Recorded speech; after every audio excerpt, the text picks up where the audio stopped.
So, welcome to Start with Collaboration. Today, we're going to take a deep dive into what are the benefits and pitfalls of collaboration. Is collaboration the tool that you've been looking for? Is that potentially the breakthrough that could take your business to the next level and increase your connections with other people, make them more joyful? Well, Lois is going to tell us all about it because on the line today, I've got Lois Sonstegard. Am I pronouncing your last name correctly, honey? Yes, you are. You got it. She is the queen of collaboration, and we are collaborating on her upcoming book, Start with Collaboration. And you are going to enjoy participating as this book unfolds because we're inviting you to share stories and notes and connect with Lois online on LinkedIn or on her website so you can be engaged and enjoy this process of creating her book with her. So let's get going right away. Can you just introduce yourself, honey? And then we'll get into what are the benefits and pitfalls of collaboration. Sure. I'm Lois Sonstegard, and I'm with a company called Build Tomorrow and Start with Collaboration. That's the name of our book.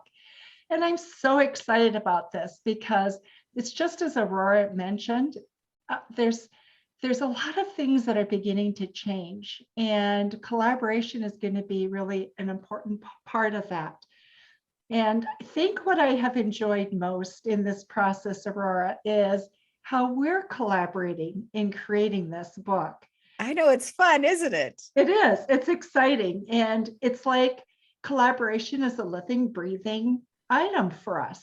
Yeah. And we always, bring out the best in each other. And I think that's how human beings work best, is not alone and isolated, but together in a group. So what has surprised you most about collaboration? Oh, there were a lot of things, but I think one of the things that stood out most for me, Aurora, is that collaboration today and in the future is as important as capital. Collaboration has now gone beyond just being nice to becoming a new business imperative. It's a company's collaborative capital is now of equal importance to its intellectual assets, its financial capital. So it's become an essential company asset. And companies that don't collaborate will be without one of the most valuable assets and resources. So in a way, collaboration is not only essential for basic survival of businesses, Wow. but it soon will define a company's future. Yeah. I love that. I mean, we've become such a highly hyper-connected world, and companies that can take advantage of collaboration, understand the benefits of collaboration, avoid the pitfalls of collaboration, will of course thrive. But I love that soundbite that collaboration is as important as capital. Like, wow, that really got my attention. So tell us about whether or not companies that have a collaboration strategy outgrow their competition. Oh, they do. And one of the interesting studies that's been done has been done by Deloitte. It was commissioned by Google to actually study businesses in Australia and to take a look at would there be an impact on the GDP and the overall economy of Australia if companies collaborated? And they compared those that did and those that didn't. And here's what they found. It was just really fascinating. They found that when employees collaborate, on average, they work 15% faster. Isn't that interesting? Wow, that's a lot. Yeah, and then 73% of employees do better work. The quality of their work actually improves. When businesses have a collaborative strategy, they're 2 times more likely to outgrow their competitors. Twice as likely? That is enormous. You can't afford to ignore collaboration as part of your marketing and business building strategy then. Isn't that true? They're also 4 times more likely to see growth to the bottom line. Amazing. They're 5 times more likely to experience an increase in employment. And in today's world, where we're going to start seeing, I think, more and more of a talent war, this is important. Can you just explain that? What do you mean an increase in employment? Just more people working for them? Right. So one of the things one of the trends that's coming, that's a part of discussion, is that companies that have certain cultures and climates within their organization are more likely to be able to attract employees to their businesses. Employees are going to push back at companies that don't perhaps align with them in terms of their purpose, their mission, their what makes them really thrive as human beings. So collaboration is one of those things, especially with your Gen Zs and your millennials. They want to be in relation with other people. So collaboration is an essential strategy for attracting the best talent and keeping them, is what I'm hearing. You got it. Mm-hmm. And then it's logical then, isn't it, that morale would increase by 30 to 50%. Those are huge numbers. Any one of those benefits would be so worth devoting time and resources to learning about and leveraging collaboration. And that was all from that one study? That was from the ones, I combined a couple of different studies, but largely from the Deloitte study, yes. Well, that's a reputable source. Yes. And then you take a look at Stephen Kotler's work on flow, and we're going to talk more about this next week.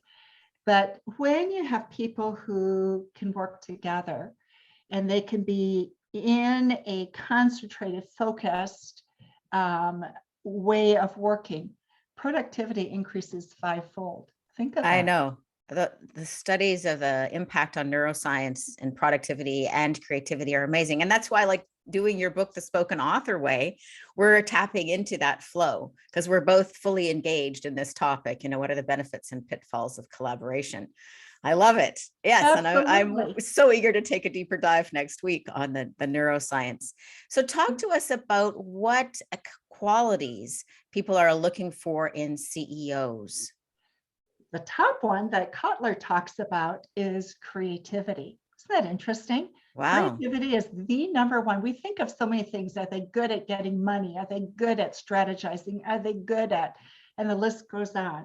But what Stephen Kotler has found is that the number one item is creativity. And creativity and innovation comes, or it's enhanced, when people collaborate. So in the Deloitte research, for example, they found that businesses, when they collaborate, they innovate 17% of the time.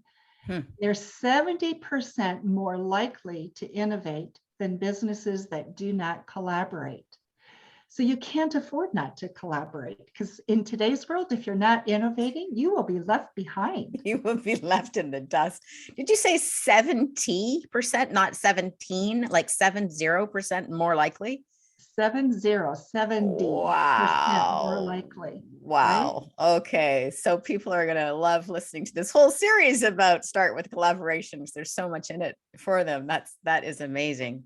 In 2000, and so going further with that, in 2008, a study was done at IBM, and they said that 75% of CEOs said collaboration was important to their innovation efforts.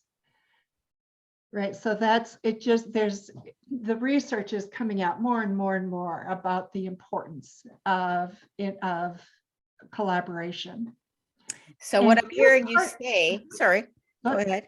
What I'm hearing you say, just to recap what you're saying, and then I want to hear more, is the hell without collaboration is you're not being creative.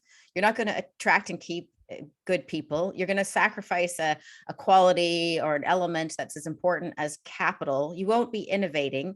You won't be tapping into neuroscience, which can make you 5 times more creative and productive. And with collaboration, you have all of this suite of benefits. Am I hearing you correctly? That's right. And you start having a new way of thinking, and that new way of thinking is going to be so, so important. Without it, you're not going to be competitive going forward. So if you were to try to capture what kind of transformation human beings are facing, what has been your experience with and without collaboration? Well, one of the fun stories that I have is an experience that I had when there was a real effort on the part of the Japanese government to build collaborative relationships with other businesses, particularly in the technology area. And so I was involved in creating collaborative relationships between Japanese pharma and medical device companies and those in Minnesota. They realized that growth was going to depend on their coming together and working together off of each other's strengths. So while Japan at that time was very good at early stage development, the companies in Minnesota were very good at the next level and the next stage in bringing companies and products to market. And so by working together, they were able to leverage each other's strengths and do more than they could do alone. So when we involve other parties, we just become that much more powerful. Because we can leverage what they're good at, and they can help out with our blind spots. That's so true. Well, it seems to me, see if you would agree with this, that collaboration has really been the secret of Homo sapiens' success over the millennia. I mean, we're not the strongest, we're not the fastest, we don't have the sharpest teeth, but we can work together as a team, to bring down that buffalo or to find the next water hole or whatever the case may be. And now in 2022 and beyond is the good time for human beings to lean into how do we collaborate when we're not looking for the water hole or the buffalo, but with more sophisticated businesses and the internet and technology and innovation, etc. Does that seem to hit the mark? Oh, it is so true. And, right now, our world is changing so fast. When we talk about a new normal, right? But it's really a misnomer because we're not going to go back to the old normal. Things are going to be different. We're moving at such a fast pace. There's no way. Technologies being introduced at such a rapid rate. So, and then you look at what's happening globally with the environment, and as we're bringing government and private public sectors together to solve some of our problems, there's a change afoot that is going to fundamentally reshape how we do things. So true. And without collaboration, we're probably shooting ourselves in the foot. Okay, so there's huge benefits of collaboration. What have you found out from your personal experience working with your many clients and in your businesses, or what have you found out from your research about the drawbacks or pitfalls of collaboration? Well, one of the things that I really resonates with me is that when we start to look at how do we solve problems, and we think, and we take time to stop and look at how do we go about doing that. I like Cal Newport's work on thinking deep, because solving the next generation of problems is going to come from our ability to think deeply and to look at problems in a whole different way. And one of the things that I think we're seeing is information is coming at such a fast rate, right? And so we're needing to adjust and adapt, and just, think of the amount of information that we've amassed, or just in the time of writing this book. We have a lot. it never seems to end. And it will be, that need will only continue to grow deeper. Here's the paradox. While that is happening, we also have, on the other hand, in our culture, this incredible shallowness, is what Cal Newport would say, but this need to be buzzing in and out, answering emails, picking up the phone, responding to endless requests and interruptions. And what it does is it keeps us from being able to really invest in the thinking that we need to do. And so just, as we've been going about this process, one of the things I've noticed in my own life is the insult of social media. You try to be responsive, and yet it intrudes on your life and your time to really think. And so it's that balance. How do we do that? And we're going to have to think more and more about that.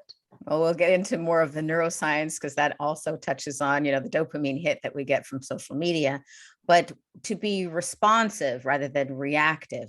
But I would say, just to be very broad strokes from what I've already learned from you, Queen of Collaboration that you are, is really the main drawback of collaboration comes people just don't know how to do it. So when done wrong, or when done because you're just shooting from the hip, then collaboration can go wrong.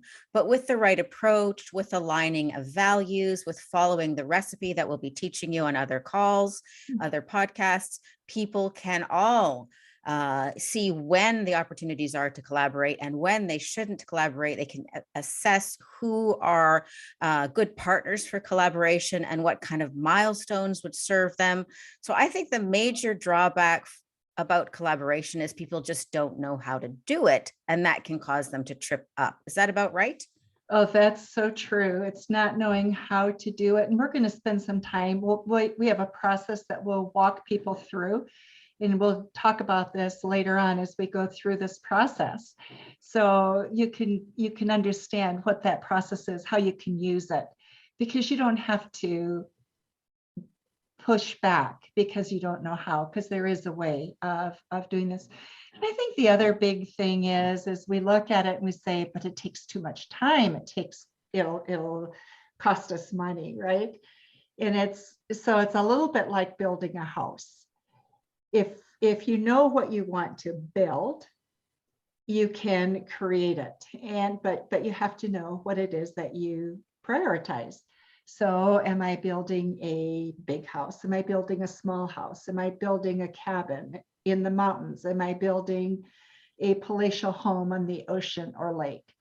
Do I entertain? So what's my kitchen need to be like? Do I need to be able to cook and serve food? Do I need gathering places for small groups? All of those things, decisions go into having something that's successful. Same thing with collaboration. You need to know what you want out of it, and then you design it. Oh, I love that. I love that metaphor. So when collaboration goes wrong, it's because people just start building without the blueprint and without knowing, oh, I probably need to pour concrete in the foundation here. So, and we'll be walking people through what's a useful blueprint that they can use for collaboration. Of course, your book, Start with Collaboration, goes on the deep dive on that. But I love that metaphor of building the house, because any kind of house can be good.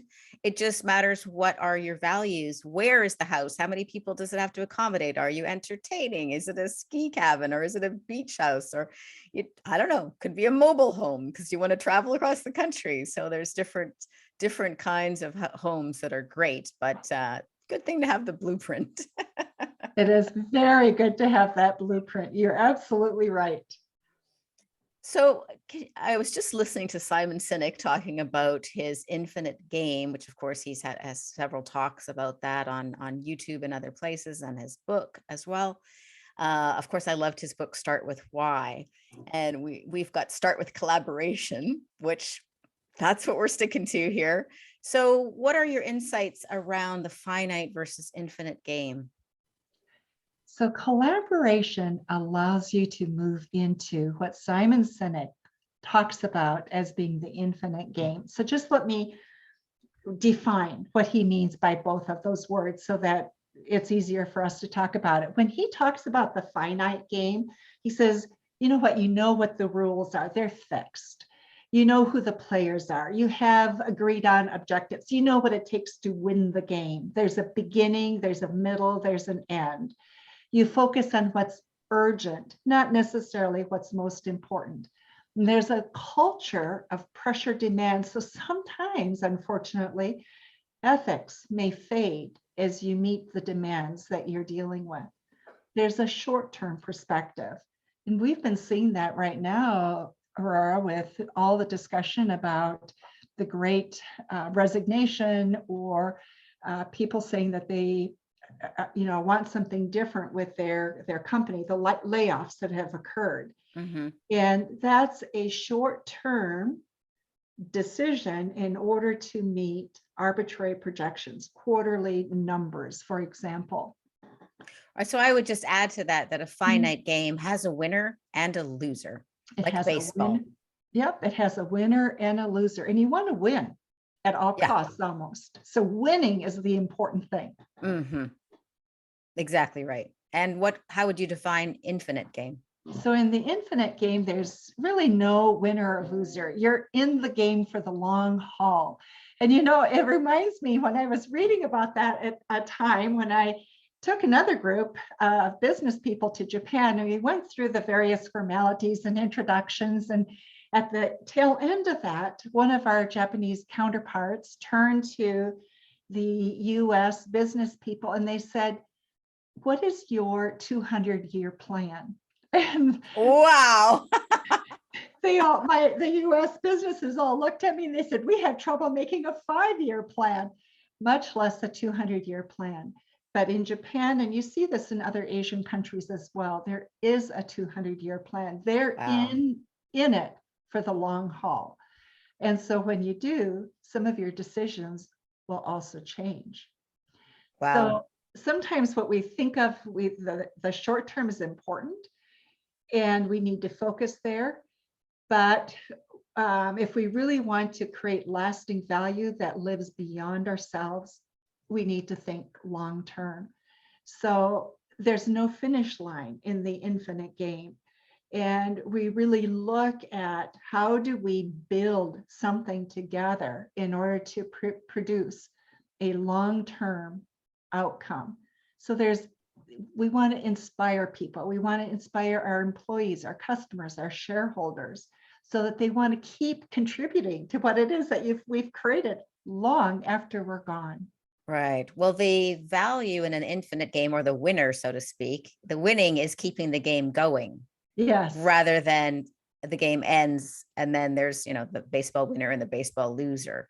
So collaboration is really all about the infinite game. Yes, it is. It is all about leaving that legacy. What are you going to do? What's going to survive after you? So It's that's got to be better for cultures, for countries, for communities, for nature, for the environment, for people thriving, to play an infinite game versus a finite game. Would you concur? right. Now how we choose to deal with our problems will shift. What we Mm, do with garbage, for example, that begins to shift, doesn't it? Because now we have to look at 3, 4 generations later rather than just our generation, mm, or other aspects of environment, or our human ecosystem. mm. Absolutely, I would agree. Absolutely. All right. So if there's so many benefits, and there certainly are, you've highlighted so many of them, what do you think is the reason that many companies and many people don't collaborate? It's what you said earlier. They don't know how, Mm, right? And that's part of why we're writing this book, is we really want to lay out a process for people so that they can collaborate together. But I think another one is we are, especially in the West, a competitive culture. We work together until we're strong enough to spit you out and compete and take you over, right? mm, We are very caught up in our competitiveness. And so we need to learn different skills and a different mindset if we're really going to do collaboration well. I think another reason why we don't collaborate is fear. We're afraid we're going to lose our identity, our sense of self. We're not strong enough, perhaps, in our own sense of our identity. We haven't figured out the boundaries of who we are so that we can go forward in confidence to embrace other people and other ideas. When mm. you're secure and know who you are and what you've created, you're not threatened by that which is different. And so Exactly right. part of what's important is for us to learn who it is that we are, who our companies really are, and what the boundaries are that have already been established around it. And that's part of setting up that blueprint that'll help people successfully start with collaboration. Exactly. And then we have the proverbial ego, right? Oh no, that nasty ego. Yep. I am further along than you. There's no way you can have something to offer that I don't have, right? That's one way of looking at it. Or I have more experience. You can't contribute to at the same level I can. Or my brand is stronger than yours. So ego, we get lost in ego. And part of that's from that competitiveness that we're brought up with. Well, and part of it comes from thinking of the game as short-term and finite with only one winner, which means everybody else is a loser. And one of the things I love about you, besides your lifetime passion about collaboration, is you grew up in Japan. So you have the benefit of another culture to access. And my goodness, American companies have a difficulty coming up with a 2-year plan, and they've got 200-year plans. So that is a flavor that I'm so delighted that you can share with people in these podcasts and in your book, Start with Collaboration. So do you want to give people some little tips for how you want to add on to that? Yeah, before we go on, one more thing that I think is a problem that we have is we think I rather than we. Mm. And so we're caught up in what I need, what I want, not what we need as a group, what we need as a society, what we need as a community. And can I just share a story before I go into tips? Sure. Because I think that one of the things that this reminds me of is the grim fairy tale of the queen bee. Do you know it? Tell me. Yes, please. Okay. I love fairy tales. It is just delightful. Well, there was a king with 3 sons, and 2 decided to go off on their own. And they were having a great deal of fun seeking their adventure. And they were a little bit wild and a little bit unstructured, as you might think young people to be some days. One day, the youngest and 3rd son decided that he was going to go off and find his 2 brothers. And so Whitling did. He went off, he found his brothers, and they kind of ridiculed him. But he decided to join them anyway. And as they went along, they came to a pile of sand, and there were ants moving around. And the brother said, "Oh, let's stir up that sand and see what those ants will do, scurrying about, rescuing and saving their eggs." And Whitling said, "No, don't do that. Don't destroy that. Leave them alone." And so they did. And they went on, came to a lake, and they saw geese in the lake.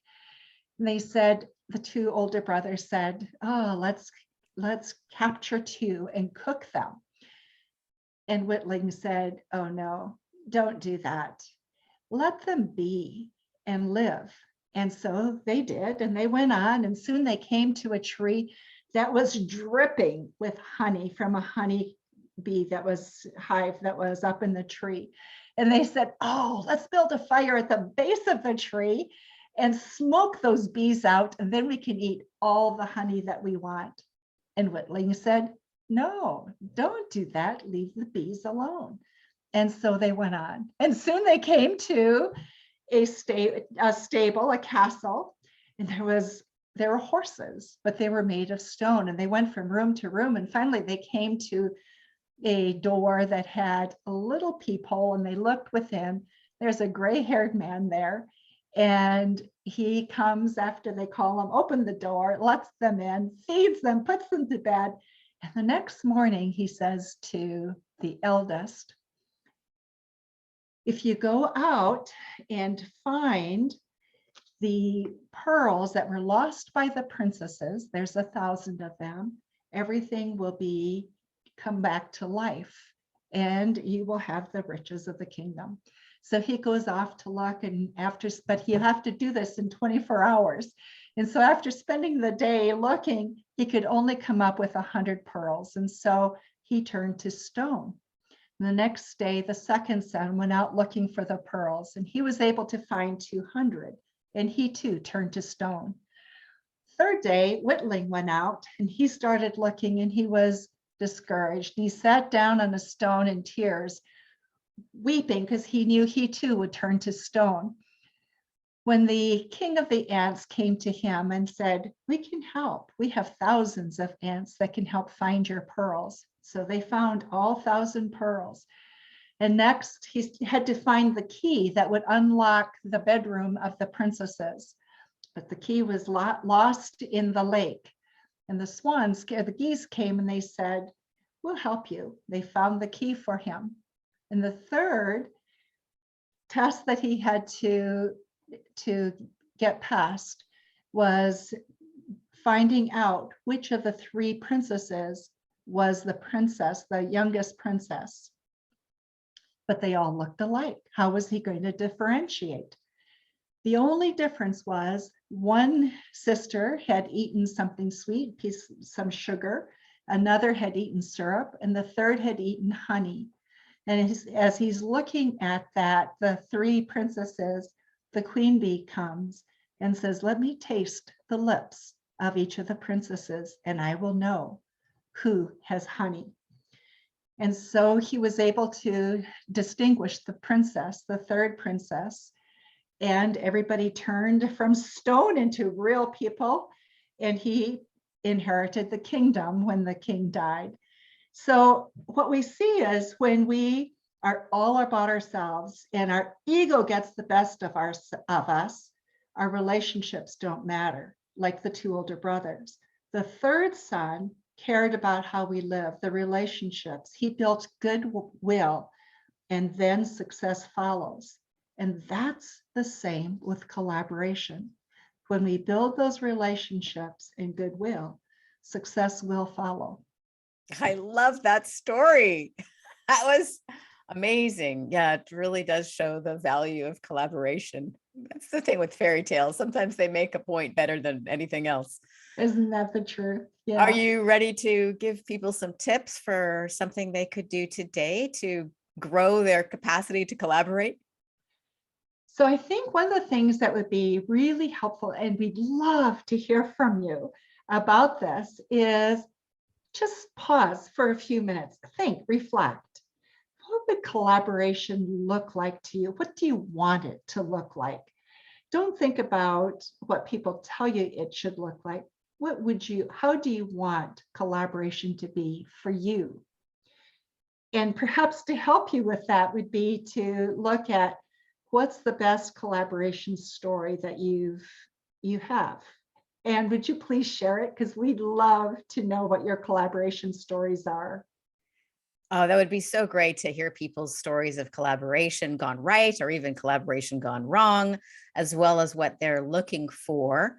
And we do have fun prizes. If we select your story to include in the Start with Collaboration book, you will be receiving some free books and some other goodies. But we'd also want to start a conversation.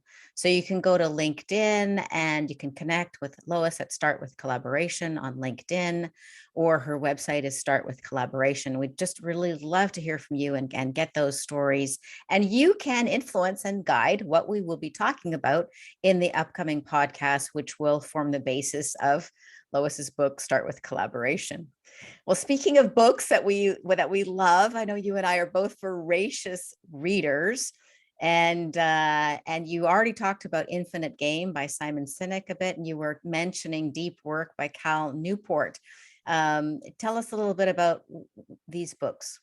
Okay, so Infinite Game by Simon Sinek, I think is going to go down as one of those classics, because we struggle with what we want, how we want to present ourselves, and what we want our relationships within our organizations to look like. And Simon Sinek does such a nice job of defining for us, if you want something long term and that lasts, look at the Infinite Game. He lays it out. He lays out the strategy for how to do that. And so once you've read it, you have a good understanding of how to move into the Infinite Game. Cal Newport, Deep Work, I think is going to become more and more important for us to think about, because if we're going to solve our really difficult, knotty problems, we're going to have to spend time thinking carefully about what's the best solution. You know, Aurora, I think so many times when we start to deal with complex problems, we just make them complicated. Yep. Right? We don't really solve them. We just add another layer and then we feel good because we added a layer.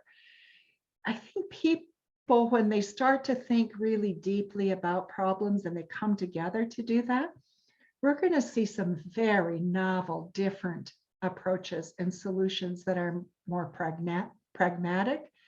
They're going to be perhaps more efficient. They certainly will address the problems in a more meaningful way. I really loved Deep Work by Cal Newport, and it actually changed how I schedule my day. So one of the things he says in that book is if you want to operate at an elite level, you must do deep work.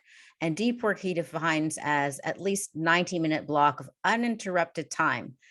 That means no phone, no social media, no interruptions. So after reading that, I always block off 90 minutes every morning to write or to edit something my clients have written, like with my best thinking, before I check my email, before I check my phone messages. And if possible, I get another 90-minute block every day as well. And it is amazing. It's like what we were talking about with the neuroscience. If you block off 90 minutes for an important task, you'll probably get 5 times as much done as if you grab a minute here and a minute there throughout the day and allow yourself to be drained and distracted. And next week we're going to get more into the neuroscience of it. But yeah, we highly recommend those 2 books, Deep Work and Infinite Game. Yeah, it is so important. And really, people who've made unusual discoveries have all done exactly that. So how can we think that we're different? Gates takes 2 weeks off every year, 2 times a year, to just do nothing but think deeply. Carl Jung, who we all look to for many of our he was sort of the father of a lot of what we do in therapy and psychology today, and he took time where he went to his tower in Switzerland as a retreat, where he did nothing but to think and to work on what he was trying to solve. Yeah, exactly right. So next week, we're going to take a deep dive into the keys to successful collaboration. Today we talked about the benefits and the pitfalls of collaboration. So clearly collaboration is a tool everybody's going to want in their toolkit if they're running a business or leading a team or leading a family, because they can get 5 times more productivity, innovation, creativity, can attract other people and make them stick. So there's so many breakthrough possibilities. But what are the keys and how do you go about doing it? Stay tuned next week and we'll tell you more about that. And again, would you please tell people how they can connect with you, Lois? They can connect with me on Lois at startwithcollaboration.com or at lois@buildtomorrow.com. You can visit us on our LinkedIn. You can email me. You can visit both our websites for startwithcollaboration.com and our buildtomorrow.com. So we really look forward to your comments and your input. If you have something that you want to share, put it on LinkedIn. That's often a place where we put many of our thoughts, where we're looking for feedback. So join us there. And more you'll see us putting things on YouTube as well relative to collaboration. Absolutely. Do connect with us on LinkedIn. We'd love to hear what you would like to see ideally with collaboration. We'd love to hear your stories about collaboration that have gone well or that have gone not so well and hear more about it. I've been your host, Aurora Winter. I'm the author of Turn Words into Wealth and the founder of Same Page Publishing.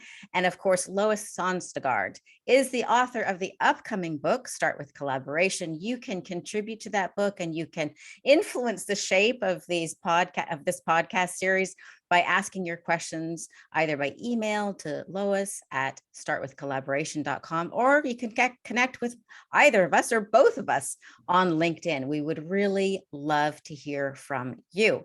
So, and be sure to stay tuned because we're going to be going in depth with the blueprint for how you can leverage collaboration for yourself. So do you have a fun quote to wrap up our show, Lois? I do. And it's from Simon Sinek. He said, great leaders are the ones who think beyond short term versus long term. They're the ones who know that it's not about the next quarter or the next election. It is about the next generation.